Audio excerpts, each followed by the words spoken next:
കർത്താവിന്റെ ദാസനോട് ചേർന്ന് വീണ്ടും ഈ മിനിസ്ട്രിയുള്ള ബന്ധത്തിൽ ദൈവം ശുശ്രൂഷിപ്പാൻ ഒരു അവസരം കൂടെ തന്നതുകൊണ്ട് ഞാൻ ദൈവത്തിന് സ്തോത്രം ചെയ്യുന്നു. എന്നോടുള്ള ബന്ധത്തിൽ പല പ്രിയപ്പെട്ടവരെ ഈ മീറ്റിംഗിൽ അറ്റൻഡ് ചെയ്യുന്നതുകൊണ്ട് അവരെ എല്ലാവരെയും ഓർത്ത് ഞാൻ ദൈവത്തിന് സ്തോത്രം ചെയ്യുന്നു. ശശി പോൾ പാസ്റ്ററെ കുറിച്ച് സണ്ണി പാസ്റ്റർ ചോദിച്ചല്ലോ. അദ്ദേഹം വയനാട്ടിൽ പ്രവർത്തിക്കുന്നു. പരുമല സ്വദേശിയാണ്. നായർ കുടുംബത്തിൽ നിന്ന് ദൈവഭാഗത്ത് വന്നതിന്റെ ഫലമായി RSSകാരിൽ നിന്ന് ധാരാളം ഉപദ്രവങ്ങളും ഒക്കെ ഏറ്റൊരു ദൈവദാസനാണ്. അവസരം സണ്ണി പാസ്റ്റർ കിട്ടുമ്പോൾ ഒരു അവസരം അദ്ദേഹത്തിന്റെ സാക്ഷിക്ക് വേണ്ടി വേർതിരിച്ചു കൊടുത്താൽ അത് അനുഗ്രഹപ്രദമായിരിക്കും. ഞാൻ ഓർപ്പിക്കട്ടെ, സജി വർഗീസ് പാസ്റ്റർ ഇതിനകത്തുണ്ട്, എൻ്റെ കസിൻ സിസ്റ്റർ മേരിക്കുട്ടിയുണ്ട്, എൻ്റെ കസിൻ ബ്രദർ ജോൺ വർഗീസ് ഉണ്ട്, മറ്റ് ബേബിക്കുട്ടിയുണ്ട്. ഒത്തിരി പേര് എന്നോടുള്ള ബന്ധത്തിലുണ്ട്. എല്ലാവരെയും ഞാൻ കാണുന്നില്ല. എൻ്റെ ഇതിനകത്ത് കാണാവുന്നവരെ മാത്രമേ ഞാൻ പറഞ്ഞുള്ളൂ.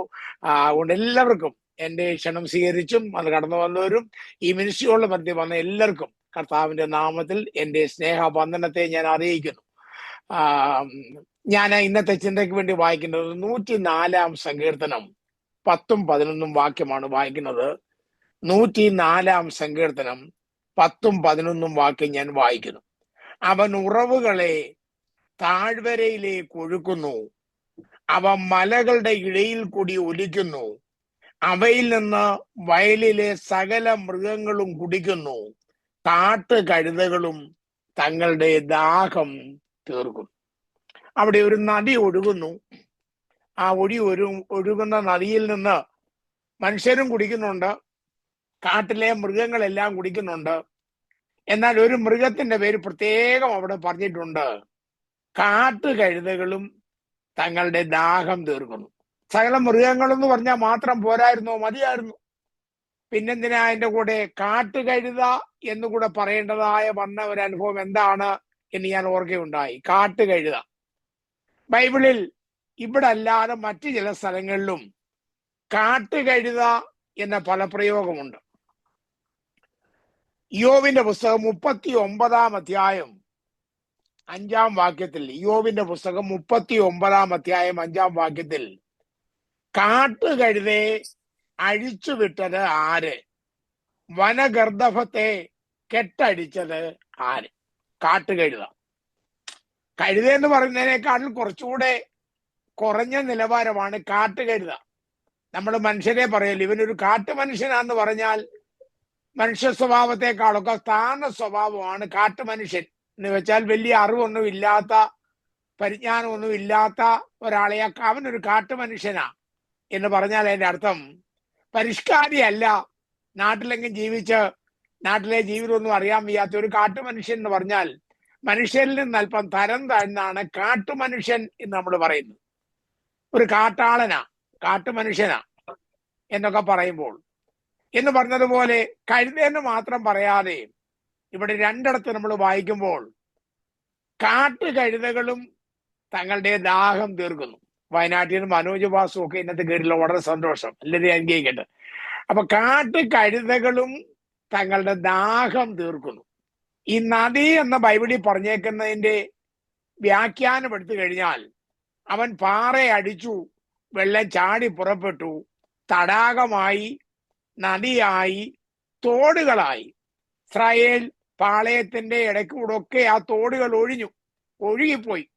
ഇസ്രായേൽ മക്കളുടെ ദാഹം തീർക്കുവാനായി ദൈവം കൊടുത്ത ആ നദി, അതിനെക്കുറിച്ച് അപ്പോസ്തലനായ പൗലോസ് വ്യാഖ്യാനിക്കുമ്പോൾ ഇങ്ങനെ പറയുന്നു: അവരെ അനുഗമിച്ച ആത്മീയ പാറയിൽ നിന്നല്ലോ അവർ കുടിച്ചത്. ആ പാറ ക്രിസ്തുവായിരുന്നു. കർത്താവ് കാൽവരി ക്രൂശിൽ തകർക്കപ്പെട്ടതിനാൽ നമുക്ക് വേണ്ടി തന്ന ഒരു നദിയാണ് പരിശുദ്ധാത്മാവാകുന്ന നദി. വെള്ളത്തെ പരിശുദ്ധാത്മാവിനോട് ഉപമിച്ച് പലയിടത്ത് രേഖപ്പെടുത്തിയിട്ടുണ്ട്. അതൊന്നും ഇവിടെ അതിന്റെ വിഷയം ഇന്നതല്ല. എങ്കിലും ഞാൻ ആ വിഷയങ്ങളൊന്ന് ടച്ച് ചെയ്തു പോകുന്നത് മാത്രമേ ഉള്ളൂ. ഉത്സവത്തിന്റെ മഹാദിനമായ ഒടുക്കത്തെ നാളിൽ കൂടാര പെരുന്നാൾ കഴിഞ്ഞ് ഇസ്രായേലിന്റെ മറ്റു പുരോഹിതന്മാരും ആഘോഷപൂർവമായി സ്ഥാനവസ്ത്രങ്ങളൊക്കെ അണിഞ്ഞ് ശീലോഹാം കുളത്തിൽ നിന്ന് ഒരു കുടം വെള്ളം കോരിക്കൊണ്ടുവന്ന് യാഗപീഠത്തിന്റെ ചുറ്റും തളിക്കുന്ന കാഴ്ച കണ്ടുകൊണ്ട് നിന്ന കർത്താവ് വിളിച്ചു പറഞ്ഞു: ദാഹിക്കുന്നവരെല്ലാം എന്റെ അടുക്കൽ വന്ന് കുടിക്കട്ടെ, എന്നിൽ വിശ്വസിക്കുന്നവന്റെ ഉള്ളിൽ നിന്ന് തിരുവെടുത്തു പറയുന്നത് പോലെ ജീവജലത്തിന്റെ നദികൾ ഒഴുകുമെന്ന് വിളിച്ചു പറഞ്ഞു. താൻ കൊടുക്കാനിരിക്കുന്ന പരിശുദ്ധാത്മാവിനെ കുറിച്ചാണ് പറഞ്ഞത് എന്ന് അവിടെ വിശദീകരണവും നമുക്ക് നൽകിയിട്ടുണ്ട്. അപ്പൊ നദി, വെള്ളം എന്നൊക്കെ പറഞ്ഞാൽ പെന്തക്കോസ്തുകാരായ നമുക്കറിയാം പരിശുദ്ധാത്മാവിനെ ഉദ്ദേശിച്ചാണ് ഈ കാര്യങ്ങൾ പറഞ്ഞത്. അപ്പൊ പരിശുദ്ധാത്മാവിനെ ഉദ്ദേശിച്ച ഈ കാര്യങ്ങൾ പറയുമ്പോൾ ഞാൻ അല്പം കൂടെ വ്യാഖ്യാനം കടത്തി, എല്ലാരും ഇതിൽ നിന്ന് കുടിക്കുന്നുണ്ട്, എന്നാൽ കാട്ടുകഴുതകളും തങ്ങളുടെ ദാഹം തീർക്കുന്നു. ഈ നദിയിൽ, പരിശുദ്ധാത്മാവിന്റെ നദിയിൽ നിന്ന് കാട്ടുകഴുത കുടിക്കുന്നല്ല ഞാൻ പറഞ്ഞത് കേട്ടോ. ഞാനത് വ്യാഖ്യാനത്തിലേക്ക് വരികയല്ല. നിങ്ങൾ തെറ്റിദ്ധരിച്ച് കഴുതയും വന്ന് പരിശുദ്ധാത്മാവിനെ പ്രാപിക്കാൻ ഇരിക്കുന്നത് നിങ്ങൾ വിചാരിക്കല്ലേ. ആ കാട്ടുകഴുത ആരാന്ന് പറയുമ്പോഴാണ് നമുക്ക് അതിന്റെ അർത്ഥം പിടികിട്ടുന്നത്. ആ കാട്ടുകഴുത എന്ന് പറയുന്ന ആ കഴുത ആരാന്ന് ബോധ്യമാകുമ്പോൾ നമുക്ക് ആ കാര്യം മനസ്സിലാകും. അവിടെ യോബിന്റെ പുസ്തകത്തിൽ ചില ചോദ്യങ്ങളുണ്ട്. യോബിനോട് ഒത്തിരി ചോദ്യങ്ങൾ ചോദിക്കുന്നുണ്ട്. ഈ പുരുഷനെ പോലൊക്കെ അരമുറുക്കിക്കോളും എന്നൊക്കെ പറഞ്ഞ് ഒത്തിരി ചോദ്യങ്ങൾ ചോദിക്കുന്നുണ്ട്. ആ കൂട്ടത്തിൽ കാട്ടുകഴുതയെ കെട്ടഴിച്ചു വിട്ടത് ആരാണ് എന്ന് വെച്ചാൽ ദൈവമാണെന്നുള്ളതിന്റെ അർത്ഥത്തില ഈ കാര്യങ്ങളൊക്കെ പറഞ്ഞ കാട്ടുകഴുതയെ. ആ വിഷയത്തോടുള്ള ബന്ധത്തിൽ നമ്മൾ പഠിക്കുമ്പോൾ കഴുത എന്ന വിഷയത്തെ കുറിച്ച് ചില കാര്യങ്ങൾ ഓർമ്മിപ്പാൻ ഞാൻ ആഗ്രഹിക്കുന്നു. മിനിസ്റ്റർ സ്വകേനത്ത് കയറില്ലോ, സന്തോഷം, ദൈവം അനുഗ്രഹിക്കട്ടെ. അപ്പൊ കഴുത എന്ന വിഷയത്തെ കുറിച്ചും കഴുതയ്ക്ക് ലഭിച്ച അനുഗ്രഹങ്ങളെ കുറിച്ചും ചില കാര്യങ്ങൾ നിങ്ങളെ ദൈവത്തിൽ ഓർപ്പിക്കുവാനായിട്ടാണ് ഞാൻ കർത്താവിൽ ആഗ്രഹിക്കുന്നത്. നമുക്കറിയാം, നമ്മൾ സാധാരണ സ്കൂളിൽ പഠിക്കുമ്പോൾ കഴുത എന്ന പേര് കേൾക്കുന്നത് തന്നെ പഠിക്കാത്ത പിള്ളേരുടെ പേരാ. സാറ് സീറോ മേടിച്ചുകൊണ്ട് വരുന്ന പിള്ളേരെ അന്ന് വിളിക്കുന്ന ഒരു വാക്കാണ് എടാ കഴുതേ എന്ന് വിളിക്കുന്നത്. വേറെ ഒന്നും വിളിക്കത്തില്ല, കഴുതേ എന്ന് വിളിക്കും. അപ്പൊ ചെറുപ്പം മുതലേ നമ്മൾ കേട്ടു വരുന്ന ഒരു വാക്കാണ് കഴുത. വെച്ചാൽ മരമണ്ടൻ എന്നുള്ള അർത്ഥത്തിലാണ് കഴുത എന്ന് കോശിപ്പാസൊക്കെ സന്തോഷം, ദൈവം അനുഗ്രഹിക്കട്ടെ.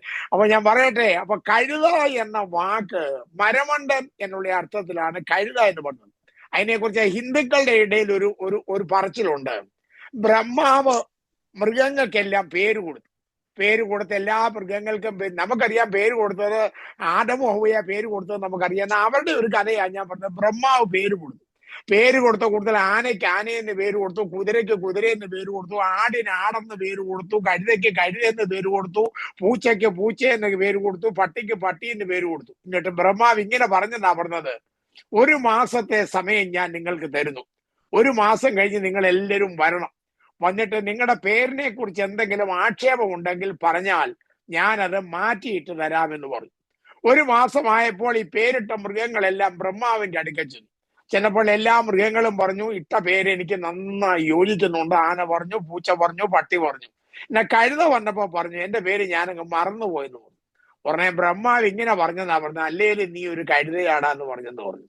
അപ്പൊ ബ്രഹ്മാവ് അന്ന് ഇവനെ എന്തോ വിളിച്ചതാ, കഴുത എന്നാണ് വിളിച്ചത്. എന്നാൽ കഴുതയുടെ ചില ഗുണങ്ങൾ ഞാൻ ദൈവത്തിൽ കൂടെ ഓർപ്പിക്കാനായിട്ട് ആഗ്രഹിക്കുന്നു. മനുഷ്യനോടുള്ള ബന്ധത്തിൽ കഴുതയെന്ന് വിളിച്ചിട്ടുണ്ട്. മനുഷ്യനോടുള്ള ബന്ധത്തിൽ ഉൽപ്പത്തി പുസ്തകം 49 അധ്യായം 14 വാക്യം വായിക്കുമ്പോൾ ഇസാക്കാർ അസ്ഥിബലമുള്ള കഴുത. അപ്പൻ മോനെ വിളിക്കുമ്പോ പറയാണ്, സാക്കാറേ നീ അസ്ഥിബലമുള്ള. അപ്പൊ കഴുതയുടെ വിശേഷം എന്ന് പറഞ്ഞാൽ ഏറ്റവും വലിയ വിശേഷം അതിന്റെ അസ്ഥിക്ക് വളരെ ബലമുണ്ട്. ഭാരം ചുമക്കുന്ന ഒരു മൃഗമാണ് കഴുത എന്ന് പറഞ്ഞത്.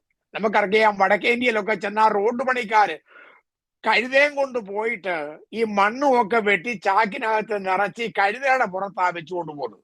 നമ്മുടെ നാട്ടിലൊക്കെ അലക്കുകാര് തുണി അലക്കാൻ പോകുമ്പോൾ ഭാരമേറിയ തുണികളെല്ലാം ഈ കഴുതയുടെ പുറത്താണ് വെക്കുന്നത്. പാസ്റ്റർ PV ചെറിയാൻ അവറുകൾ, അദ്ദേഹം ചർച്ചക്കൊള്ളൂർ സെൻട്രൽ പാസ്റ്ററാണ്. ഇന്ന് ഇതിനകത്ത് കയറിയിൽ വളരെ സന്തോഷമുണ്ട്, ദൈവം അനുഗ്രഹിക്കട്ടെ. അപ്പോൾ കഴുത എന്നെ വെച്ചാൽ ഭാരം ചുമക്കുന്ന ഒരു ജീവി എന്നാണ് അതിന്റെ അർത്ഥം. ഭാരം ചുമക്കുന്ന ഈ മനുഷ്യന്റെ ആയുസിനെ എല്ലാം മൃഗങ്ങളോട് തുലനം ചെയ്ത് ബൈബിളിൽ പറയുന്നുണ്ട്.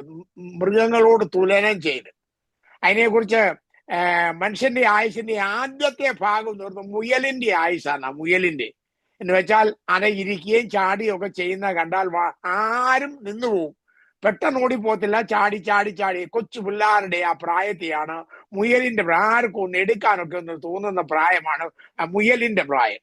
അത് കഴിഞ്ഞാൽ യൗവനത്തിലേക്ക് കയറിയാൽ പിന്നെ കുതിരയുടെ പ്രായമാണ്, കുതിരയുടെ. കാരണം കുതിരയ്ക്ക് കടിഞ്ഞാണില്ലെങ്കിൽ നിങ്ങൾക്കറിയാമല്ലോ, കുതിരയെ പിടിച്ചാലൊന്നും പിടി കിട്ടത്തില്ല. കുതിര യൗവന ശക്തി അത് കാണിക്കുന്നത്. കുതിരയ്ക്ക് ശക്തി കൊടുത്തത് ആരാണ് എന്നൊക്കെ നമ്മൾ ചോദിക്കും, യോബിന്റെ പുസ്തകത്തിൽ ചോദിക്കുന്നുണ്ട്. അപ്പം യൗവന പ്രായമാ, ഒരു ലക്കും ലഗാനും ഇല്ലാതെ അങ്ങ് ഓടി നടക്കുന്ന പ്രായമാ യൗവനം. വനത്തിൽ കയറുന്ന അതേ അനുഭവം. പിന്നെ കടിഞ്ഞാനിട്ടൊക്കെ നിർത്തിയാ കുറെയൊക്കെ ഇനി ഒരുക്കിയൊക്കെ നമ്മൾ കൊണ്ടുപോകുന്നത് കേട്ടോ, അതാ യൗവനം. അത് കഴിഞ്ഞാൽ പിന്നെ കുതിരയുടെ ആയുസ് കഴിഞ്ഞാൽ പിന്നെ കഴുതയുടെ ആയുസെന്ന്. അപ്പൊ കഴുതയുടെ ആയുസെന്ന് പറയാൻ കാര്യം ഇവൻ കല്യാണം കഴിച്ച് ഭാര്യയും പിള്ളേരുമായിട്ട് ഭാരം ചുമക്കുന്ന കാലമാണ്. അപ്പൊ കഴുതയുടെ നിർവചനം ഭാരം ചുമക്കുക എന്നുള്ളത്. ഇവന്റെ ഭാര്യയും പിള്ളേരെയും രാവിലെ ജോലിക്ക് പോവും, വൈകിട്ട് വരും, വീട്ടിൽ വന്ന് കയറും, ഉടനെ തന്നെ ഭാര്യയെ സഞ്ചി എടുത്ത് കൈ കൊടുക്കും, സൂപ്പർ മാർക്കറ്റിൽ പോകാൻ പറയും, പിന്നെ വന്നാ ചായയൊക്കെ കൂടാ, പിന്നെ അങ്ങ് ഭാരം ചുമക്ക് തന്നെ. അതാ കഴുതയുടെ പ്രായം. അത് കഴിഞ്ഞാൽ പിന്നെ കുരങ്ങിന്റെ പ്രായമാണ്, കുരങ്ങിന്റെ പ്രായം എന്ന് വെച്ചാൽ ഒരു 60 വയസ്സുമൊക്കെ കഴിഞ്ഞ് പിള്ളേരെയൊക്കെ കെട്ടിച്ച് കഴിഞ്ഞാൽ പിന്നെ മരം ചാടുന്ന പ്രായം. ഒരു മാസം മൂത്ത മോന്റെ അടുക്കൽ, രണ്ടാമത്തെ മാസം രണ്ടാമത്തെ മോന്റെ അടുക്കൽ, അത് കഴിഞ്ഞാൽ പിന്നെ ഇളയ മോന്റെ അടുക്കൽ, അങ്ങനെ മരം ചാടി നടക്കുന്ന പ്രായമാണ് കുരങ്ങിന്റെ പ്രായം. അത് കഴിഞ്ഞാൽ പിന്നെ ചൂട കഴിഞ്ഞു കഴിഞ്ഞാൽ പിന്നെ പട്ടിയുടെ പ്രായമാണ്. എല്ലാറ്റിനും കുരയ്ക്കുക. ചൂടുവെള്ളം കൊടുത്താലും വഴക്ക് പറയും, പച്ചവെള്ളം കൊടുത്താലും വഴക്ക് പറയും, എന്തോ കൊടുത്താലും വഴക്ക് പറയും. അതാണ് കുരയ്ക്കുന്ന പ്രായം, പട്ടിയുടെ പ്രായം. അത് കഴിഞ്ഞാൽ ഏറ്റവും ഒടുവിൽ വരുമ്പോൾ മൂങ്ങായുടെ പ്രായം എന്നാ. മൂങ്ങാന്ന് വെച്ചാൽ വലിയ ബഹളമൊന്നുമില്ല, തൂത്തും തുടച്ചും മൂങ്ങിയും ഞരങ്ങിയും ഒക്കെ ഇങ്ങനെ ഇരിക്കുന്ന പ്രായം. അപ്പം അതിനകത്തെ ആ ഉമയ്ക്കകത്തും കഴുതയെ കുറിച്ച് പറയുന്നത് ഭാരം ചുമക്കുക എന്നുള്ള ഒരു അർത്ഥത്തിലാണ് കഴുത എന്ന് വായിക്കുന്നത്. ഇനി കഴുതയുടെ ഗുണം ഞാൻ പറയാൻ പോവാം. ഉൽപ്പത്തി പുസ്തകം 49 അധ്യായം 11 വാക്യം. ഉൽപ്പത്തി 49:11. അവൻ മുന്തിരിവള്ളിയോട് ചെറുകഴുതയെയും വിശിഷ്ട മുന്തിരിവള്ളിയോട് കഴുതക്കുട്ടിയെയും കെട്ടുന്നു. എത്ര നല്ലൊരു വാക്യാണെന്നറിയാവോ. അപ്പൊ ഈ കഴുതയെ കെട്ടുന്നത് എവിടാന്നാ അവിടെ പറഞ്ഞേക്കുന്നത്? അവൻ മുന്തിരിവള്ളിയോട് ചെറുകഴുതയെയും വിശിഷ്ട മുന്തിരിവള്ളിയോട് കഴുതക്കുട്ടിയെയും കെട്ടുന്നു. അപ്പൊ ഈ കഴുതയെ ബന്ധിച്ചിരിക്കുന്ന ഒരു ഭാഗമുണ്ട്. കഴുതയെ ബന്ധിച്ചിരിക്കുക. എങ്ങനെ ബന്ധിച്ചിരിക്കുന്നു? ഏതിനോട് ബന്ധിച്ചിരിക്കുന്നു? മുന്തിരിവള്ളിയോടും വിശിഷ്ട മുന്തിരിവള്ളിയോടും ചേർത്താണ് ഈ കഴുതയെ ബന്ധിച്ചിരിക്കുന്നത്. എന്ന് വെച്ചാൽ ഞാൻ വ്യാഖ്യാനം പറയണ്ട, കർത്താവ് തന്നെ എന്റെ വ്യാഖ്യാനം പറയുന്നുണ്ട്. എന്റെ പിതാവ് തോട്ടക്കാരനാ, ഞാൻ സാക്ഷാൽ മുന്തിരിവള്ളിയാണ്, നിങ്ങൾ എന്നിൽ വസിക്കുന്ന കൊമ്പുകളാണ്. അപ്പോൾ മനസ്സിലായല്ലോ, മനുഷ്യനോട് ചേർത്ത് കഴുത എന്ന് പറഞ്ഞതുകൊണ്ട് നമ്മളെ കഴുത എന്ന് വിളിക്കുന്നതുകൊണ്ട് തെറ്റുള്ള കാര്യങ്ങളൊന്നും അല്ല. അപ്പോൾ നമ്മളെല്ലാം ദൈവത്തിന്റെ നോട്ടത്തിൽ ആരാണ്? കഴുതെന്ന് മാത്രമല്ല, കാട്ടുകഴുതയ. എന്റെ കുറിവാക്യം വിട്ടുപോകുന്നത്, കാട്ടുകഴുതയെ കെട്ടടിച്ചു വിട്ടതാര്? കാട്ടുകഴുതകളും ഈ തോട്ടിൽ നിന്ന് വെള്ളം കുടിക്കുന്നു. ആ വെള്ളം കുടിക്കുന്ന ഭാഗത്തേക്ക് ഞാൻ ഒടി വരുന്നതായിരിക്കും. അപ്പൊ നോയിക്കോ, ഈ കാട്ടുകഴുതയെ കെട്ടിയിരിക്കുന്ന മുന്തിരിവള്ളിയോട് ചേർത്താ, നമ്മെ മുന്തിരിവള്ളിയോട് ചേർത്താണ്, കർത്താവിനോട് ചേർത്താണ് ദൈവം നമ്മെ ബന്ധിച്ചിരിക്കുന്നത്. പണ്ടൊരു പാട്ട് പാടുവാൻ ഇപ്പോഴേ കേൾക്കാറില്ല. സ്നേഹചരടുകളാൽ എന്നെ യേശു ചേർത്തു ബന്ധിച്ചു, തൻ കുരിശോ എന്നെയും നീച്ചു, ഞാനെല്ലാം തന്നിലർപ്പിച്ചു, ഞാനെല്ലാം തന്നിലർപ്പിച്ചു. സ്നേഹചരടുകളാൽ എന്നെ കർത്താവ് തന്നോട് ചേർത്ത് ബന്ധിച്ചത് കൊണ്ടാണ്, ഓടിപ്പോവാൻ കഴിയാത്ത രീതിയിൽ നമ്മെ കർത്താവിനോട് ചേർത്ത് ബന്ധിച്ചിരിക്കുന്നത് കൊണ്ട് ഞാൻ ദൈവത്തിന് സ്തോത്രം ചെയ്യുന്നു. ഒരു ഭാഗത്ത് നമുക്ക് പറയാൻ കഴിയും, കാട്ടുകഴുതയാകുന്ന എന്നെ, കഴുതക്കുട്ടിയാകുന്ന എന്നെ, യാതൊരു യോഗ്യതയും ഇല്ലാതിരുന്ന എന്നെ പിതാവായ ദൈവം തന്റെ പുത്രനാകുന്ന യേശു ക്രിസ്തുവിനോട് ചേർത്ത് എന്നെ ബന്ധിച്ചത് കൊണ്ടാണ് ഈ ഭാഗ്യ പദവിയിലേക്ക് വരുവാൻ സർവശക്തനാകുന്ന ദൈവം നമുക്ക് ഇടയാക്കി തന്നതിനായി സ്തോത്രം ചെയ്യുന്നു. ഇനി ഞാൻ അടുത്ത ഭാഗത്തേക്ക് വരട്ടെ. പുറപ്പാട് പുസ്തകം 13 അധ്യായം 13 വാക്യം വായിക്കുമ്പോൾ, ആ കാട്ടുകഴുതയുടെ കടിഞ്ഞൂലിന് ജീവിച്ചിരിക്കുവാൻ അർഹതയില്ല. കഴുതയുടെ കടിഞ്ഞൂലിനെ ജീവിച്ചിരിക്കുവാൻ അർഹതയില്ല. ദൈവം ന്യായപ്രമാണം കൊടുത്തപ്പോൾ മോശയോട് പറഞ്ഞു, കഴുതയുടെ കടിഞ്ഞൂലായി ജനിക്കുന്ന കുട്ടിയുടെ കഴുത്ത് പിരിച്ചൊടിച്ചു കൊല്ലണം. ഞാൻ ചിലപ്പോൾ വിചാരിച്ചു ഇത്രയും ചെയ്യണമെന്ന്. നമ്മളെല്ലാം ഇന്ത്യയിൽ നിന്നും മറ്റു പല സ്ഥലത്തു നിന്നൊക്കെയാണല്ലോ ഇതിനകത്ത് കയറിയത്. എന്നാൽ ലോകത്തിലെ ഏറ്റവും വലിയ സമ്പന്ന രാജാവ് ബ്രൂണോയിലെ രാജാവാണ്. ബ്രൂണോയിന്ന് ബ്രദർ ബിജു ജോൺ നമ്മുടെ കൂടെ കയറിയിട്ടുണ്ട് കേട്ടോ. ബ്രൂണോയിന്ന് ബിജു ജോൺ, താങ്ക് യു ബിജു. ആട്ടാ, ബ്രൂണോയിന്ന് ഞങ്ങളുടെ കൂടെ സമയമൊക്കെ പാലിച്ച് കയറില്ല, വളരെ നന്ദി. ദൈവം അനുഗ്രഹിക്കട്ടെ. ആ സമ്പന്നതയൊക്കെ കിട്ടുന്നുണ്ടെന്ന് ഞാൻ വിചാരിക്കുന്നു. ദൈവം അനുഗ്രഹിക്കട്ടെ. അപ്പൊ ഞാൻ പറയട്ടെ, അപ്പോൾ കഴുതയുടെ കടിഞ്ഞൂൽ ജീവിച്ചിരിക്കുവാൻ യാതൊരു അർഹതയുമില്ല. അതിനെ എങ്ങനെ കൊല്ലണം? നികിഷ്ടമായ രീതിയിൽ കഴുത്ത് പിരിച്ചൊടിച്ചു കൊന്നുകളയണം. എന്നാൽ എന്റെ വീട്ടിലൊരു കഴുതക്കുട്ടി ജനിച്ചപ്പോ തന്നെ അതിന്റെ ആ ഓട്ടവും ചാട്ടവും ഒക്കെ കണ്ടപ്പോൾ എനിക്ക് അങ്ങ് ഇഷ്ടം തോന്നി. അപ്പൊ എനിക്ക് ആ കഴുതക്കുട്ടിയെ കൊല്ലുവാൻ ഇഷ്ടമില്ല. ഉടനെ ദൈവം ഒരു പ്രതിവിധി പറഞ്ഞു. ആരെങ്കിലും കഴുതയുടെ കടിഞ്ഞൂലിനെ ജീവനോടെ വെച്ചേക്കുവാൻ ആരെങ്കിലും ആഗ്രഹിച്ചാൽ ഒരു കാര്യം ചെയ്യണം. കഴുതയുടെ കടിഞ്ഞൂലിന് പകരമായി ഒരാട്ടിൻകുട്ടിയെ കൊന്നിട്ട് ഈ കഴുതയുടെ കടിഞ്ഞൂലിനെ വീണ്ടെടുക്കണം. അപ്പൊ നോക്കിക്കോ, ഈ അപ്പം ആട്ടിൻകുട്ടിക്ക് ആ വില, കഴുതയ്ക്ക് വിലയില്ല. വിലയില്ലാതിരുന്ന ഈ മൃഗത്തെ വീണ്ടെടുക്കുവാൻ എന്റെ യജമാനൻ ആഗ്രഹിച്ചാൽ അവൻ ചെയ്യേണ്ടത് ഒരാട്ടിൻകുട്ടിയെ കൊണ്ടുവന്ന് അതിന് പകരമായി കൊല്ലണം. കൊന്നിട്ട് അതിന്റെ രക്തം ഒഴുക്കണം. എന്നിട്ട് അതിന്റെ വിലയായി ഈ കഴുതക്കുട്ടി അവൻ വീണ്ടെടുക്കണം. നമുക്ക് പറയട്ടെ, വീണ്ടെടുപ്പിനെ കുറിച്ച് പ്രസംഗിപ്പാൻ ധാരാളം എനിക്ക് പറയാനുണ്ട്. വീണ്ടെടുപ്പ് എന്ന് പറഞ്ഞാൽ ദൈവം നമുക്ക് തന്ന വീണ്ടെടുപ്പാണ്. നമുക്ക് യാതൊരു യോഗ്യതയും അതിന് വില ദൈവം കൊടുത്തു. ആ വില കൊടുത്തത് എന്താണെന്നറിയാവോ? സ്വന്തം പുത്രന്റെ രക്തമാണ് വിലയായി കൊടുത്തത്. വീണ്ടെടുപ്പിനെ കുറിച്ച് വിവരിക്കാൻ പോയാൽ അത് തന്നെ ഒരു വലിയ പ്രസംഗമാണ്. എന്നാൽ ഞാൻ ഒറ്റ ഉദാഹരണത്താൽ ആ കാര്യം വെളിപ്പെടുത്താം. ഒറ്റ ഉദാഹരണത്താൽ ഒരിക്കൽ അദ്ദേഹം ഫോൺ മ്യൂട്ട് ചെയ്യണേ. ഒരിക്കൽ ഒരു പയ്യന് അവന്റെ അപ്പൻ കടയിൽ നിന്ന് വന്നപ്പോൾ നല്ല പോലെ പണിത ഒരു ചെറിയ കപ്പല്, തടി കൊണ്ട് പണിത് പെയിന്റ് അടിച്ച് ഒരു നല്ല കപ്പല് അവന് കൊണ്ടുവന്ന് കൊടുത്തു. കപ്പല് മിഷൻ എന്ന് വെച്ചാൽ കളിക്കാൻ വേണ്ടി ഒരു ടോയ് കപ്പൽ കൊണ്ടു കൊടുത്തു. അപ്പൊ അവന് അങ്ങനെ കപ്പൽ കൊണ്ടു കൊടുത്ത് ഇവനും ഇവന്റെ അപ്പനും കൂടെ ഒരിക്കൽ കടൽ കാണാൻ പോയി. കടൽ കാണാൻ പോയപ്പോൾ ഇവൻ എന്ത് ചെയ്തു? ആ കപ്പലൂടെ കയ്യിലെടുത്ത് അതിനെ നൂല് കൊണ്ട് കെട്ടിയിട്ട് കടലിൽ തിരമാല വന്നപ്പോൾ ഇവൻ ആ കപ്പൽ കടലിൽ ഇറക്കി വെച്ച് കുറച്ചു നേരമൊക്കെ ഇവനും ഇവന്റെ അപ്പനും കൂടെ കണ്ടു സന്തോഷിച്ചു. തിരമാലയ്ക്കനുസരിച്ച് ഈ ബോട്ട് മുങ്ങുകയും പൊങ്ങുകയും ഒക്കെ ചെയ്ത് കണ്ടു. അല്പം കഴിഞ്ഞപ്പോൾ ഇവന്റെ കയ്യിൽ നിന്ന് ഈ നൂലങ്ങ് പൊട്ടിപ്പോയി. കടലിൽ നൂല് പൊട്ടിപ്പോയപ്പോൾ പിന്നെ പറയേണ്ട കാര്യമില്ലല്ലോ. അപ്പന് ചാടി ഇറങ്ങിയെടുക്കാൻ ഒക്കത്തില്ല. തിരമാല അടിച്ച ആ കപ്പൽ അങ്ങ് ദൂരെ കടലിലേക്ക് അങ്ങ് പോയി.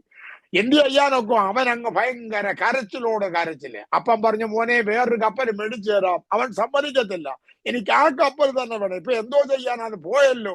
അങ്ങനെ ഇരിക്കുമ്പോൾ ഇവര് അപ്പനും മകനും കൂടെ പഴയ സാധനങ്ങൾ വിൽക്കുന്ന ഒരു മാർക്കറ്റിൽ കൂടെ ഇവനും അപ്പനും കൂടെ കടന്നു പോയപ്പോൾ പഴയ സാധനങ്ങൾ വിൽക്കുന്ന ഒരു കടയിൽ ഇവന്റെ നഷ്ടപ്പെട്ട കപ്പൽ ഇവന്റെ പേരെഴുതി വെച്ചിട്ടുണ്ട്. അവന്റെ പേരെഴുതി വെച്ചിട്ടുണ്ട്. ആ കപ്പൽ ആ കടയിൽ ഇരിക്കുന്നത് അവൻ കണ്ടുടനെ തന്നെ പറഞ്ഞു, ഡാഡി എന്റെ കപ്പൽ ഇരിക്കുന്നെന്നും പറഞ്ഞു അവൻ ഓടിച്ചെന്ന കപ്പൽ അങ്ങെടുത്തു. കട ഉടമസ്ഥൻ വന്ന് അവന്റെ കയ്യെ കയറി അങ്ങ് പിടിച്ചു. ഉടനെ പറഞ്ഞു, എന്റെ കപ്പലാ, തരത്തില്ലെന്ന് പറഞ്ഞു. ഉടനെ കടക്കാരൻ പറഞ്ഞു, കുഞ്ഞെ, ഒരു പക്ഷേ ഇത് നിന്റെ കപ്പലായിരിക്കാം, നിന്റെ പേരായിരിക്കാം എഴുതിയിരിക്കുന്നത്.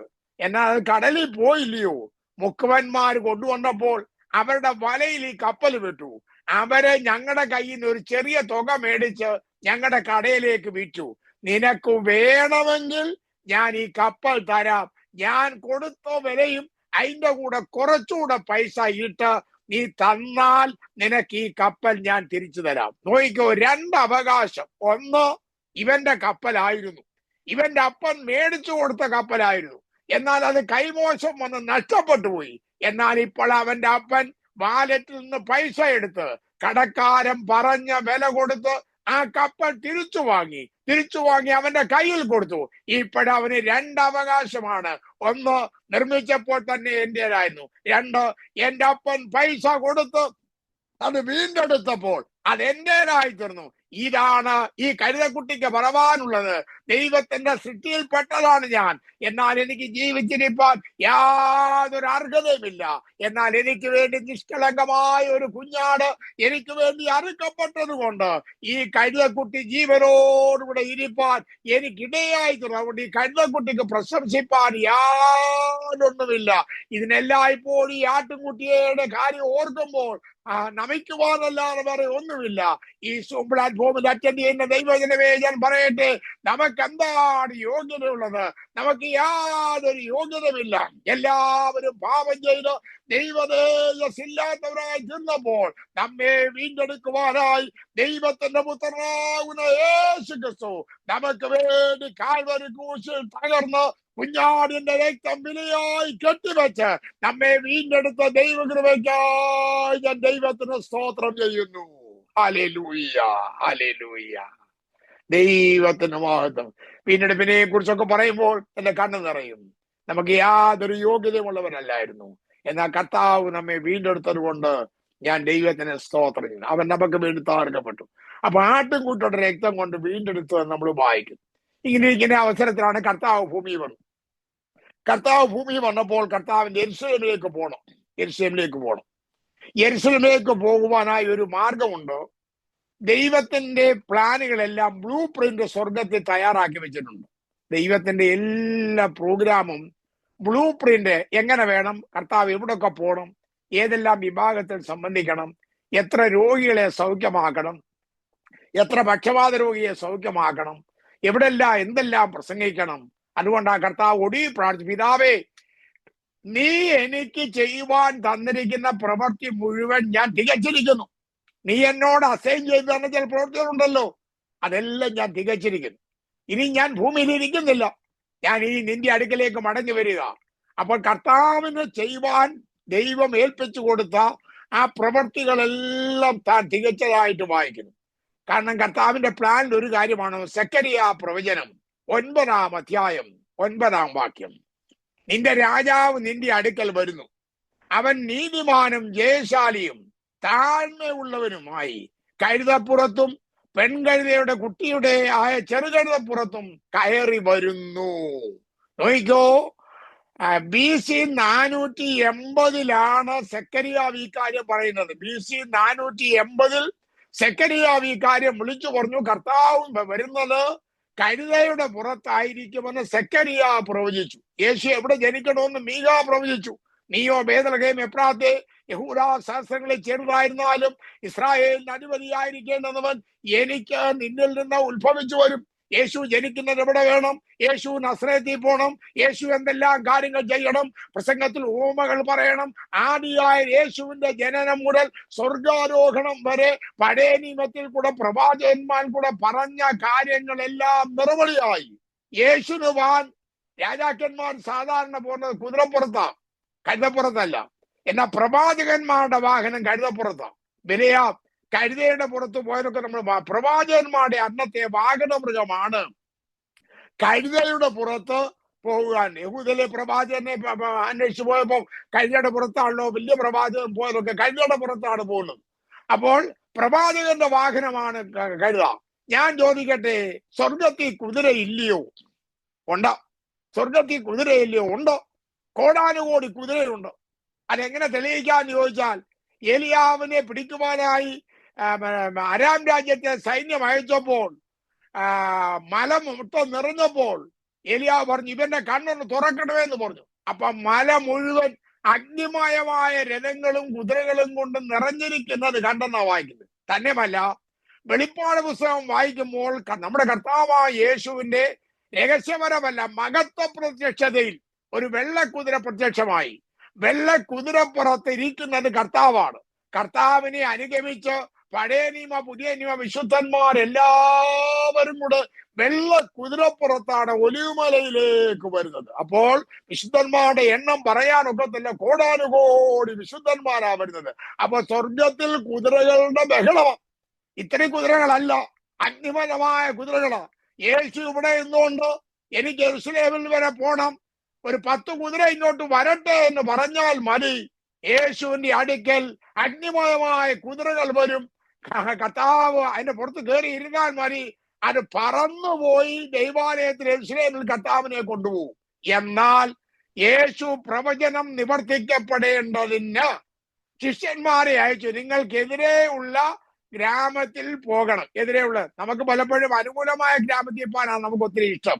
എന്നാൽ എതിരെ ഉള്ള ഗ്രാമത്തിൽ പോകണം. അവിടെ ചെന്നിട്ട് മർക്കോസിന്റെ സുവിശേഷം 11-ാം അധ്യായം 2 മുതൽ, നിങ്ങൾക്കെതിരെയുള്ള ഗ്രാമത്തിൽ ചെല്ലുവിൻ, അതിൽ കടന്നാൽ ഉടൻ ആരും ഒരിക്കലും കയറിയിട്ടില്ലാത്ത ഒരു കഴുതക്കുട്ടിയെ കെട്ടിയിരിക്കുന്നത് കാണും, അതിനെ അഴിച്ചുകൊണ്ട് വരുവിൻ. ഇത് ചെയ്യുന്നത് എന്തെന്ന് ആരെങ്കിലും ചോദിച്ചാൽ കർത്താവിന് ഇതിനെ കൊണ്ട് ആവശ്യമുണ്ടോ എന്ന് പറവീൻ എന്ന് പറയും. അപ്പൊ കർത്താവ് ശിഷ്യന്മാരെ അയച്ചിട്ട് പറഞ്ഞു, നിങ്ങൾക്കെതിരെയുള്ള ഗ്രാമത്തിൽ ചെല്ലണം, അവിടെ ഒരു കഴുതക്കുട്ടിയെ കെട്ടിയിരിക്കുന്നത് കാണും, അതിനെ അഴിച്ചോണ്ട് വരണം. ഈ കഴുതയെ കെട്ടിയേക്കുക. അതിനെക്കുറിച്ച് ഇംഗ്ലീഷ് ബൈബിൾ വായിക്കുമ്പോൾ 2 റോഡ് ചേരുന്ന ഒരു ജംഗ്ഷനിലാണ് ഈ കഴുത നിൽക്കുന്നത്. അപ്പൊ ഈ റോഡ് എങ്ങോട്ട് പോകണമെന്ന് ഈ കഴുതയ്ക്ക് അറിയത്തില്ല. അഴിച്ചു വിട്ടാൽ തന്നെ എങ്ങോട്ട് പോകണമെന്ന് അറിയത്തില്ല, 2ഇടത്തോട്ടും ഡയറക്ഷൻ ഉണ്ട്. അങ്ങനെ ഒരു ജംഗ്ഷനിലായി കഴുത നിൽക്കുന്നത്. അതും കെട്ടുമൂട്ടി കിടക്കുക. നമുക്കറിയാം, മൃഗങ്ങളെ നമ്മൾ കെട്ടിയിട്ടാൽ ആ കെട്ടിയ കയറിന്റെ നീളത്തിൽ അത്രേ സ്ഥലത്ത് കറങ്ങി ഇന്ന പോച്ച പിന്നെയും തിന്ന് അതെല്ലാം നാട്ടിച്ച് ചവിട്ടി കുളമാക്കി കഴുത നിൽക്കും എന്ന് പറഞ്ഞ പോലെ നമ്മളെല്ലാവരും ഇതുപോലെ കെട്ടുമൂട്ടി കിടന്നവരായിരുന്നു കേട്ടോ. നമ്മളോട് ദയ തോന്നാൻ ആരുമില്ലായിരുന്നു, നമ്മെ അഴിച്ചുവിടാൻ ആരുമില്ലായിരുന്നു. എന്നാൽ നമ്മളോട് മനസ്സലിവ് തോന്നിയ ഒരു നല്ല കർത്താവുണ്ട്.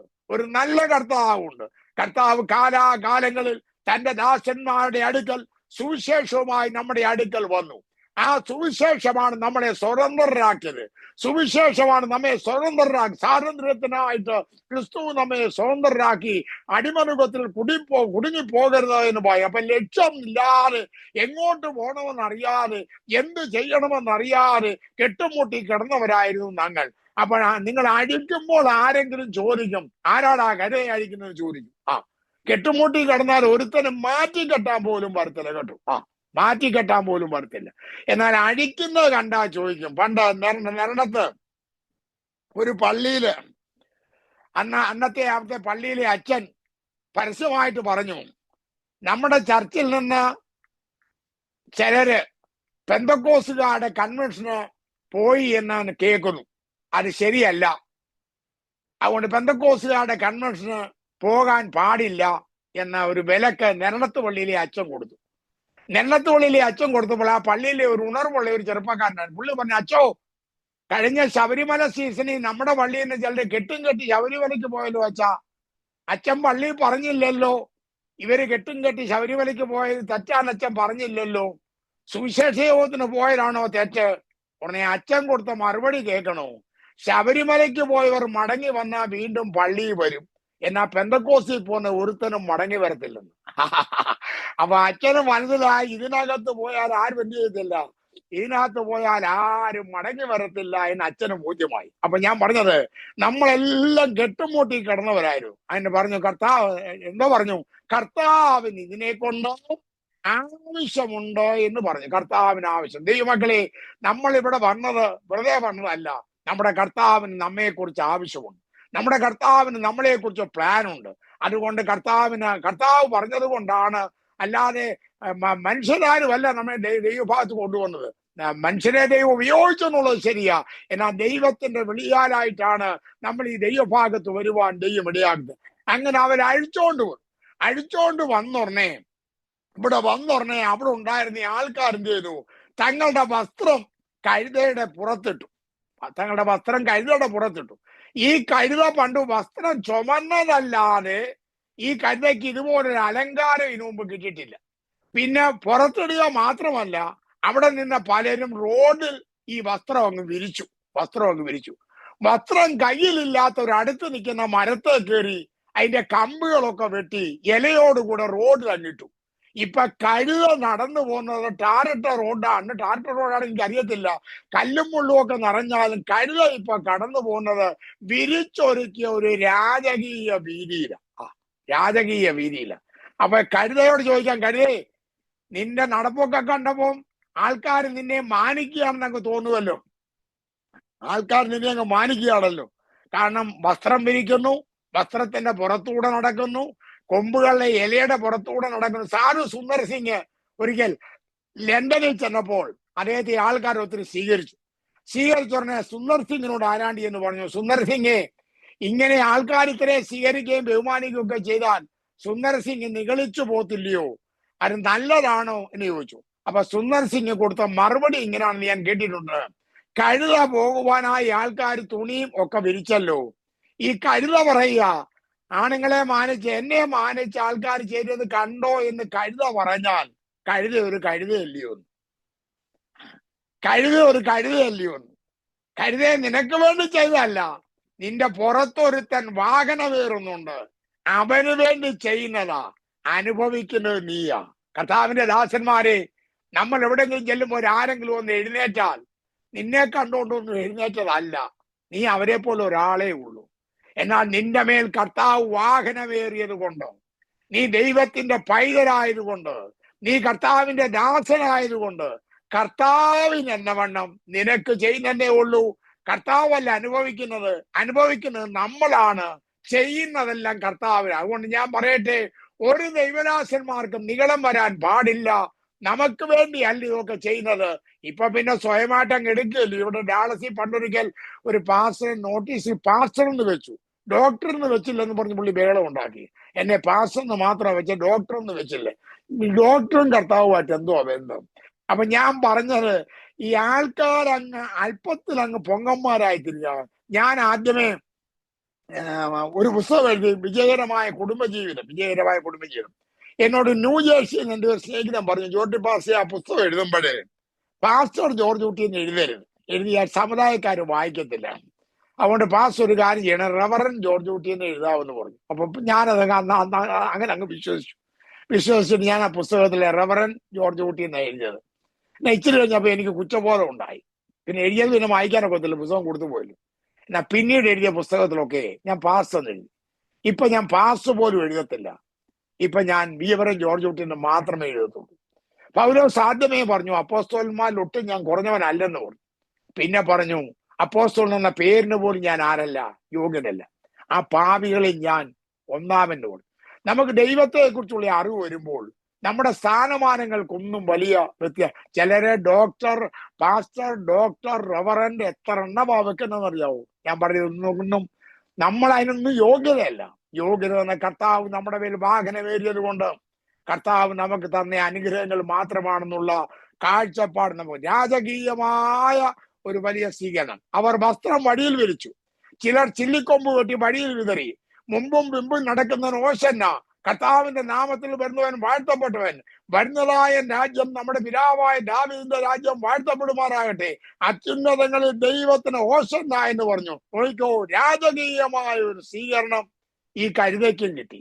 കാരണം കഴുത പറയും, എന്റെ മിടുക്കല്ല, എന്റെ പുറത്തൊരുത്തൻ വാഹനമേറി, അവന് വേണ്ടി ചെയ്യുന്നു, ഞാൻ അനുഭവിക്കുന്നു എന്ന് മാത്രമേ ഉള്ളൂ. ഈ കഴുത പുറത്ത് കയറി എവിടോട്ടാ പോയെന്നറിയാവോ? നമ്മൾ ആ മർക്കോസ് വായിക്കുമ്പോൾ അവൻ യെരൂശലേമിൽ ദൈവാലയത്തിൽ ചെന്നു എന്ന് വായിക്കുന്നു. ദൈവാലയത്തിൽ ചെന്നു. അപ്പൊ ദൈവാലയത്തിനകത്ത് കഴുതയ്ക്ക് കയറാനൊക്കത്തില്ല. ദൈവാലയത്തിന്റെ പ്രാന്ത പ്രദേശങ്ങളിൽ ആ കോമ്പൗണ്ടി വരെ കഴുതയുടെ പുറത്ത് കർത്താവ് വന്നു. യെരൂശലേമിന് ഒന്ന്, യെരൂശലേം ദൈവാലയം നിൽക്കുന്ന സ്ഥലമോ. രണ്ട്, യെരൂശലേമിനെ കൊണ്ട് ആണയിടരുത്, മഹാരാജാവിന്റെ നഗരം. മത്തായിൽ കർത്താവ് പറഞ്ഞു, നിങ്ങൾ യെരൂശലേമിനെ കൊണ്ട് ആണയിടും. അതാരാണ്? മഹാരാജാവിന്റെ നഗരം. അപ്പം ഈ കാട്ടുകഴുതയാകുന്ന ഈ കഴുതേ, കെട്ടുമൂട്ടി കിടന്ന കഴുതേ, കർത്താവ് വാഹനമേറി രാജകീയമായ സ്വീകരണം കൊടുത്തു.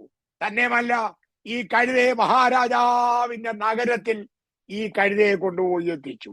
ദൈവമക്കളെ, കൃപയാൽ നമ്മെ ദൈവരാജ്യത്തിന്റെ ഓഹരിക്കാരാക്കി ദൈവം തീർത്തത് ഓർക്കുമ്പോൾ ഈ മഹാരാജാവിന്റെ നഗരമാകുന്ന ദൈവരാജ്യത്തിൽ നമ്മെ കൊണ്ടുവന്നത് ഓർക്കുമ്പോൾ ഞാൻ ദൈവത്തിന് സ്തോത്രം ചെയ്യണം. തന്നെയുമല്ല, യെരൂശലേമിന്റെ ദൈവാലയത്തിന്റെ പ്രാന്തപ്രദേശം ദൈവസഭയിലേക്ക് ഒരു പണിയുടെ കയറ്റി പറഞ്ഞാൽ നമ്മെ ദൈവസഭയിലേക്ക് കൊണ്ടുവരുവാൻ കർത്താവ് മുഖാന്തരമായി, കർത്താവ് രക്ഷിക്കപ്പെടുന്നവരെ നിലംമുറുകി സഭയോട് ചേർത്ത് കൊണ്ടിരുന്നു. നമ്മെ ദൈവസഭയിൽ കൊണ്ടുവന്നത് ഈ കർത്താവായ യേശു ക്രിസ്തുവാണ്. നമ്മെ മറ്റാരും എടുക്കത്തില്ലായിരുന്നു. ഞാൻ ചിലപ്പോ ഇങ്ങനെ വിചാരിക്കും, കർത്താവിന്റെ ദാസന്മാർക്ക് ക്ലാസ് എടുക്കുമ്പോൾ ഞാൻ പറയാറുണ്ട്, നമ്മുടെ യോഗ്യത നോക്കിയാൽ ഒരു കൂലിവേല ചെയ്യാനുള്ള യോഗ്യത പോലും നമുക്കില്ല. പോകുവീൻ, ന്യായമായി തരാമെന്ന് പറഞ്ഞ് മുന്തിരിത്തോട്ടത്തെ പറഞ്ഞു വിട്ടു. ന്യായത്തെക്കാൾ കവിഞ്ഞ് യജമാനം മാനിച്ചു. കർത്താവിന്റെ ദാസന്മാരെ, നമ്മൾ ഈ രാജ്യത്ത് വരുവാൻ ദൈവം ഇടയാക്കി. ഈ രാജ്യത്തിന്റെ നന്മ വയ്പാൻ ദൈവം ഇടയാക്കി. ഉന്നത വിദ്യാഭ്യാസമുള്ളവരുടെ മധ്യ ശുശ്രൂഷിപ്പാൻ ദൈവം സാവകാശം തന്നു. ഡോക്ടർമാരും എഞ്ചിനീയർമാരുമുള്ള സഭയിൽ സൂക്ഷിപ്പാൻ ദൈവം നമുക്ക് കൃപ ചെയ്തു. നമുക്ക് രാജകീയ പൗരോഹിത്യം ദൈവം തന്നു. ദൈവം തിരഞ്ഞെടുത്തിയ ആ വിളിയെ ഓർക്കുമ്പോൾ നന്ദിയോടെ ദൈവത്തിന് വേണ്ടുവോളം സ്തോത്രം ചെയ്യുവാൻ നമ്മെ യോഗ്യരാക്കിയതുകൊണ്ട് സ്തോത്രം ചെയ്യുന്നു. ദൈവാലയത്തിലേക്ക് നമ്മെ കൊണ്ടുവന്നു, ദൈവത്തിന്റെ രാജ്യത്തിലേക്ക് നമ്മെ കൊണ്ടുവന്നു. പിന്നെ മുമ്പേ ഞാൻ വായിച്ച വാക്യമാണ് നിങ്ങൾ ഓർക്കുന്നത്. 104 സങ്കീർത്തനം 10-11 കാട്ടുകഴുതകളും തങ്ങളുടെ ദാഹം തീർക്കുന്നു. ഈ കാട്ടുകഴുതകൾക്ക് ഈ വെള്ളത്തിൽ വന്ന് കുടിപ്പാൻ യാതൊരു യോഗ്യതയുമില്ല. പരിശുദ്ധാത്മാവാകുന്ന നദി ദൈവം നമുക്ക് നൽകി തന്നു. ദൈവം നമുക്ക് നൽകി തന്നതിന്റെ ഫലമായി ഹല്ലേലൂയ നമ്മെ യോഗ്യത ഉള്ളവരാക്കി തന്നു. ആ കൂടുതൽ ഒരു വാക്യം കൂടി ഞാൻ നിങ്ങളെ ഓർമ്മിക്കാം. യിരെമ്യാ പ്രവചനം 22-ാം അധ്യായം 19-ാം വാക്യം. യിരെമ്യാ പ്രവചനം 22-19. യോശിയാവിന്റെ മകനായ യഹൂദാ രാജാവായ യെഹോയാക്കീമിനെ കുറിച്ച് യെരുശലേമിന്റെ പടിവാതിലുകൾക്ക് പുറത്ത് അവനെ വലിച്ചെറിഞ്ഞു. ഒരു കഴുകയെ കുടിച്ചിടുന്നത് പോലെ അവനെ കുടിച്ചിട്ടു. യോശിയാവ് ദൈവത്തിന് വേണ്ടി നിന്ന ഒരു രാജാവാണ്. യോശിയാവിന്റെ മകനായ യെഹോയാക്കീമിനെ കുടിച്ചിട്ടതാ വായിച്ചത്. കഴുതയെ പോലെ കുടിച്ചിട്ടും, കഴുതയെ പോലെ എന്ന് വെച്ചാൽ യോഗ്യത ഇല്ല. അപ്പൊ ഒരു രാജാവിനെ അങ്ങനെ അല്ലല്ലോ കുടിച്ചിടേണ്ടത്. പക്ഷെ അവിടെ പ്രത്യേകം പറഞ്ഞു അവനെ ഒരു കഴുതയെ പോലെ കുടിച്ചിട്ടും, കഴുതയെ പോലെ എന്ന് വെച്ചാൽ കഴുതയെ കുടിച്ചിടുന്നതൊന്നും ശവമഞ്ചോ ഒന്നും കൊണ്ടുവന്നതൊന്നും അല്ലല്ലോ കുടിച്ചിടുന്നത്. കാലെ പിടിച്ച് വലിച്ച് അങ്ങോട്ട് ഇടുക. കോവിഡ് കാലത്ത് കോവിഡ് വന്ന് മരിച്ചവരെ എല്ലാം ട്രക്കിന് കൊണ്ടുവന്നിട്ട് തുണി പൊരിഞ്ഞൊരു വലിച്ച കുഴിയിലോട്ട് ഇടുന്നതൊക്കെ കണ്ടല്ലോ എന്ന് പറഞ്ഞതുപോലെ. അപ്പൊ ഒന്നിനും യോഗ്യത ഇല്ല. രാജാവായാലും കഴുതയെ പോലെ കുടിച്ചെടുത്തു. യോഗ്യത ഇല്ലാത്തൊരു മൃഗം നമ്മളെ യോഗ്യത ഉള്ളവരാക്കി തീർത്തത് കൊണ്ട് ഞാൻ ദൈവത്തിന് സ്തോത്രം ചെയ്യുന്നു. എല്ലാ മൃഗങ്ങളും കുടിക്കുന്ന കൂട്ടത്തിൽ കാട്ടുകഴുതകളും കടന്നു വന്ന ദാഹത്തിന് അവിടെ കൊണ്ടും തീർന്നില്ല. ഒരു 1-2 മിനിറ്റ് എടുത്ത് ഞാൻ നിർത്താം. അവിടെ കൊണ്ടും തീർന്നില്ല. ബിലെയാമിന്റെ കാലത്ത് കഴുത പോയി. ബിലെയാം കഴുതയെ 3 പ്രാവശ്യം അടിച്ചു. കഴുതയൊന്നും മിണ്ടിയില്ല. കഴുത മാറിപ്പോയി. ഒടുവിൽ ബിലെയാമിന്റെ കഴുതയുടെ വായ് ദൈവം തുറന്നു. കഴുതയുടെ ഭാഷ കരച്ചില, അലറുക. എന്നാൽ കഴുത ഇപ്പം ബിലെയാമിന്റെ ഭാഷയിൽ സംസാരിക്കാൻ തുടങ്ങി. അവന്റെ ഭാഷയെ പറഞ്ഞാൽ അന്യഭാഷ പറയാൻ തുടങ്ങി, വ്യാഖ്യാനിക്കാൻ തുടങ്ങി, പ്രവചനം പറയാൻ തുടങ്ങി. ഞാൻ നിന്റെ കഴുതയല്ലയോ, ഇത്രയും പ്രാവശ്യം നീ എന്റെ കൂടെ പോയില്ലയോ, നിന്നെ എന്തെങ്കിലും ഞാൻ ചതിച്ചിട്ടുണ്ടോ? അപ്പൊ കഴുത എന്ത് ചെയ്യാ? ബിലെയാം കഴുതയോട് സംസാരിക്കുക. നീ എന്നെ 2 വട്ടം ചതിച്ചില്ലയോ, അതുകൊണ്ടല്ലയോ ഇപ്പൊ കഴുത ആരാ? എടാ, ഈ കഴുത നിന്റെ ഭാഷയെ പറയുമ്പോൾ നിനക്കൊരു അത്ഭുതം തോന്നുന്നുണ്ടായോ? ഈ കഴുത നിന്റെ ഭാഷയെ പറയുമ്പോൾ നീ ഒന്ന് തുറിച്ച് നോക്കണ്ടായോ? എന്താ ഈ കഴുത എന്റെ ഭാഷയെ പറയും? ഇപ്പൊ കഴുത ബിലെയാമാ. കാരണം ഒരു ബോധവും ഇല്ലാതെ കഴുതയോട് അങ്ങ് വർത്താനം പറയാ, നീ എന്നെ ചടിച്ചത് കൊണ്ടാ ഞാൻ അങ്ങനെ ചടിച്ചതെന്ന്. അപ്പൊ നോക്കിയോ, കഴുത വാക്കെടുത്ത് ദൈവത്തിന്റെ ദൂത് അറിയിച്ചു. ദൈവമക്കളെ, ദൈവത്തിന്റെ ദൂത് ദൈവം നമ്മുടെ പക്കൽ തന്നു. കാട്ടുകഴുതകളാവുന്ന നമ്മളെ കെട്ടഴിച്ചു വിട്ടു. ദൈവസഭയിൽ കൊണ്ടുവന്നു. ദൈവത്തിന്റെ രാജ്യത്തിൽ നമ്മളെ കൊണ്ടുവന്നു. നമുക്ക് വേണ്ടതെല്ലാം നൽകി തന്നു. രാജകീയ വരവേൽപ്പ് തന്നു. ദൈവത്തിന്റെ നദിയിൽ നിന്ന് കുടിക്കുവാൻ ഇടയായി തീർന്നു. തന്നെയുമല്ല, കൃപാവരങ്ങളിലൂടെ ദൈവം നമുക്ക് നൽകി തന്നു. യാതൊരു യോഗ്യതയുമില്ലാതിരുന്ന നമ്മെ കൃപാവരങ്ങളാൽ ദൈവം നിറച്ചത് കൊണ്ട് ഞാൻ ദൈവത്തിന് സ്തോത്രം ചെയ്യുന്നു. നമ്മൾ വായിക്കുമ്പോൾ യെരുശലേമിലേക്ക് പോയെങ്കിൽ, വെളിപ്പാട് പുസ്തകം വായിക്കുമ്പോൾ വെളിപ്പാട് 21-9-10 കുഞ്ഞാറിന്റെ കാന്തയെ കാണിച്ചു തരാം. പുത്തനാം യെരൂശലേം, നമ്മളെ പുത്തനാം യെരൂശലേമിലേക്ക് ദൈവാത്മാവ് നയിച്ചുകൊണ്ടിരിക്കുക. താമസം കൂടാതെ നമ്മുടെ പുത്തനാം യെരൂശലേം. അതുകൊണ്ടാ യെരൂശലേമിന്റെ സമാധാനത്തിനായി പ്രാർത്ഥിക്കുവാൻ നമ്മളോട് പറയുന്നത്. കർത്താവ് വരും. യെരൂശലേം തലസ്ഥാനമാക്കിക്കൊണ്ട് അവൻ രാജ്യഭാരം ചെയ്യും. ദൈവസഭയെ കൊണ്ടുവന്ന നമ്മളെ കർത്താവ് പുത്തനാം യെരൂശലേമിൽ കൊണ്ടുപോയി സ്വർഗത്തിൽ ഇറങ്ങി വരുന്ന കെട്ടിടത്തിൽ നമ്മെ പാർത്ത് അവന് വേണ്ടി നിൽക്കുവാൻ ദൈവം നമ്മയാക്കി. ഇനി എനിക്ക് ഇച്ചിരൂടെ പറഞ്ഞാൽ കൊള്ളാവുന്നുണ്ട്. അധികം പ്രസംഗിച്ചാൽ അടുത്ത പ്രാവശ്യം സണ്ണിപ്പാസ് വിളിക്കത്തില്ല. അതുകൊണ്ട് ഞാൻ എന്റെ പ്രസംഗം അങ്ങ് നിർത്തുക. നോക്കിക്കോ, കഴുത മാത്രമല്ല, കാട്ടുകഴുതയായിരുന്നു. കാട്ടുകരുതയെ കെട്ടഴിച്ചു വിട്ടതാൽ നമുക്ക് പറയാം, കർത്താവ് കെട്ടഴിച്ചു, നമ്മളെ സ്വതന്ത്രരാക്കി, നമ്മുടെ മേൽ വാഹനമേറി നമ്മളെ ദൈവാലയത്തിലേക്ക് കൊണ്ടുവന്നു, പുത്തനാം യെരൂശലേമിലേക്ക് കൊണ്ടുവന്നു. ദൈവത്തിന്റെ നദിയിൽ നിന്ന് കുടിപ്പാൻ ദൈവം ഇടയാക്കുന്നു, കൃപാവരങ്ങളാൽ നമ്മെ നിറയ്ക്കുന്നു. അവിടെ കൊണ്ട് തീർന്നില്ല, ഭാവിയിൽ നമ്മളെ പുത്തനാം യെരൂശലേമിലേക്ക് കൊണ്ടുപോകും. ദൈവ വനങ്ങളാൽ നമ്മെ എല്ലാവരെയും അനുഗ്രഹിക്കുമാറാകട്ടെ. ആമേൻ.